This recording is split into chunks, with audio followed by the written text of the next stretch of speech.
So, before today's video starts and before the intro, before the skits, before everything, I'm going to be serious for 2 moments about two very important things that happened before this game. First off, former Wild owner Bob Niegle Jr. unfortunately passed away before the game, and I did not catch that before I made my last video, so I'm gonna mention it in this one. Thank you, Bob, for bringing hockey back to Minnesota. He is the sole reason why I wear this jersey today, why I have this logo on my chest, and why Minnesota has a hockey team again. He fought nail and tooth to get the hockey back to town, and he succeeded in 1997, which is amazing.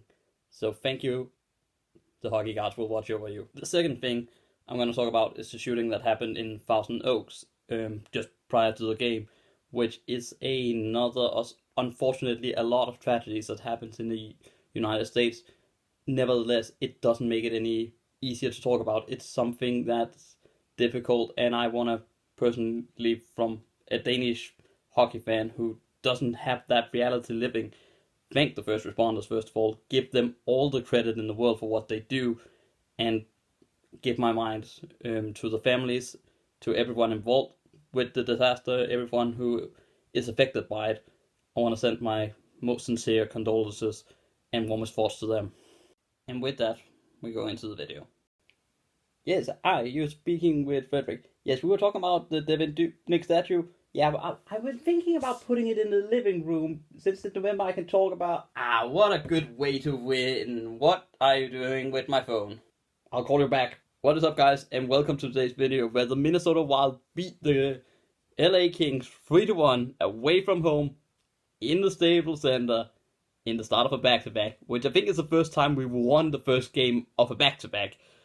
But, however, we won both of our latter games in a back-to-back, which is kind of a rare occasion, but we've been doing well in those, so let's keep it up against Anaheim, who we hopefully have a good chance against tonight. But before we get carried away, like somebody, don't tell me you don't want the Devin Dubnyk statue as well. I do, when we win a cup. We haven't won the cup yet. It's bloody November. Fine. Nevertheless, good game, which starts like, unfortunately, most other Wild games this season, where we do not show up in the first 10 minutes of the game. And by show up, I mean I think we have 2 shots and they have 10 shots. And eventually, guess what? That's bound to go in some kind of way. I think they have a few chances on Dubnyk, which starts out like Dubnyk has all season, making good save, good save, good save. Dubnyk? Okay, that one he probably should have had, to be honest. A really, really weak shot by Muzzin just goes in. Plain goes in. It's a good place shot, not a great speed shot, not a great power shot, not a good enough shot to beat Dubnyk, in my opinion. However, while Dubnyk makes a massive mistake in this one, and I think he should have had that, I don't think he's the main culprit. I think there's multiple culprits in this. You can talk about how, I think it's Nino Ryder gets beat, then it's Stahl who gets beat easily by Muzzin, who basically skates from the middle of the ice, just gets in. Spurgeon, I think, tries to get the man who's already covered by Brodin, has the man that's driving the net perfectly. Spurgeon backs off a little bit too much. Jake Muzzin doesn't need a second invitation to shoot, gets a pretty clear shot, but again, like, it's from the top of the hash mark. It's not that scary of a shot, but shoots, it goes in. 1-0 LA, and it's not undeserved at all. Maybe that was the goal we needed, because after that goal, we start really clicking. We start playing better. We start getting some chances.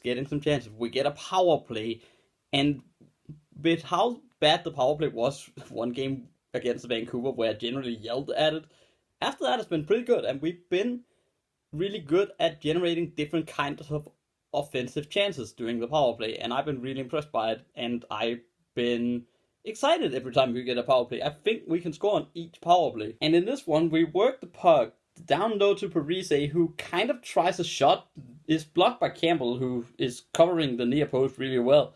He throws it out to Nino Ryder, who kind of doesn't hit it at all. I think he either hits it with his shin or the blade of the stick, like the tip of that, and it just trickles in. 1-1. To be honest, the fact that Nino got a goal in a gritty fashion was something I think he needed. I think he needed some confidence. I think he needed some momentum going his way in terms of goal scoring, because I think he has been passing the puck really well. I think he's been playing really well. However, he hasn't got the goals I think he wants.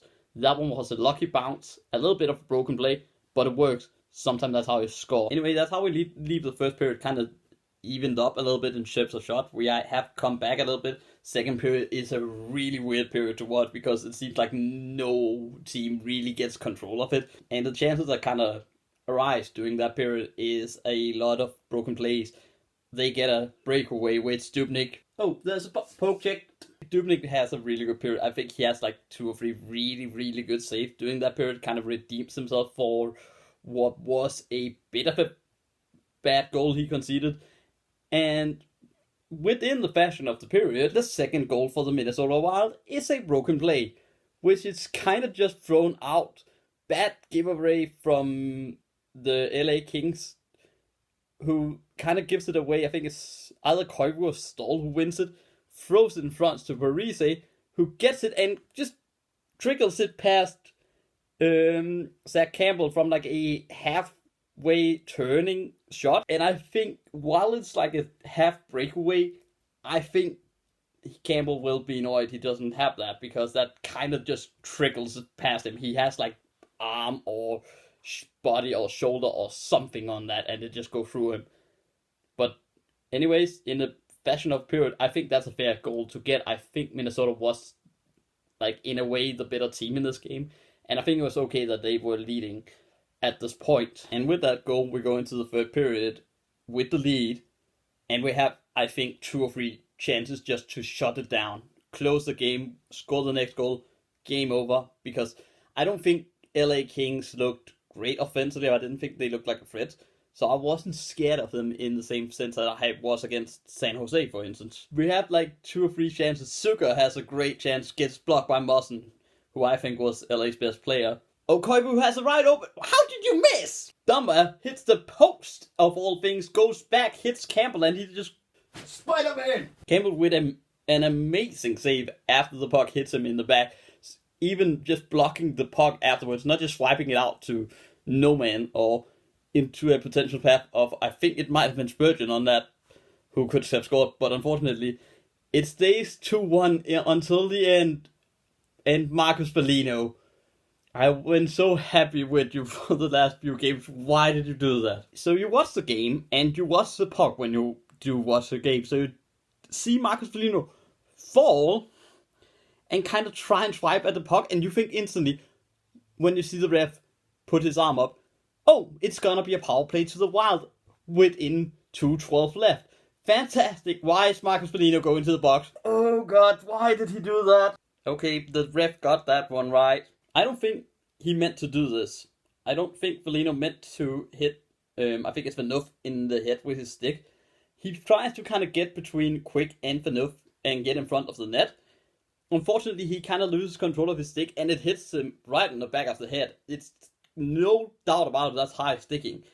So, good job by the ref, but oh no. Why do we always do this to ourselves? When we lead by 1 goal, we take a stupid penalty.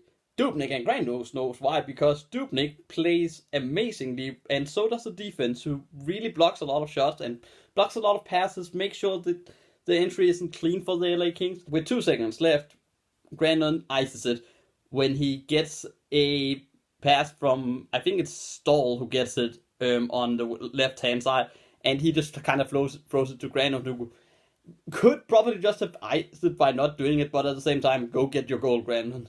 And he scores past a empty net, and I think it might be Martinez who tries to act like goal, but yeah, you aren't gonna save a shot from the blue line. Sorry. But yeah, few points from the game. Good win on our first games. Let's try, and I'll say this again, let's try and win 4 points, because I think we have a chance at it. In a California road trip, 4 points would be amazing, because a lot of teams, and I personally think this as well, one of the hardest road trips to go on is honestly the California road trip.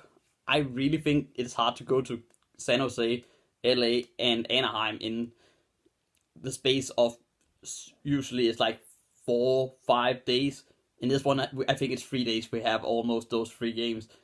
and then we go to St. Louis in a few games as well. So we have these games really close, and this is where if we can get the wins, if we can get the few points we can gather from like scratching on, we might have a good shot, because I think this is a hard period.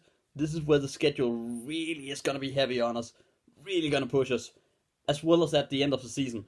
But if we can get around 4 or 5 points from the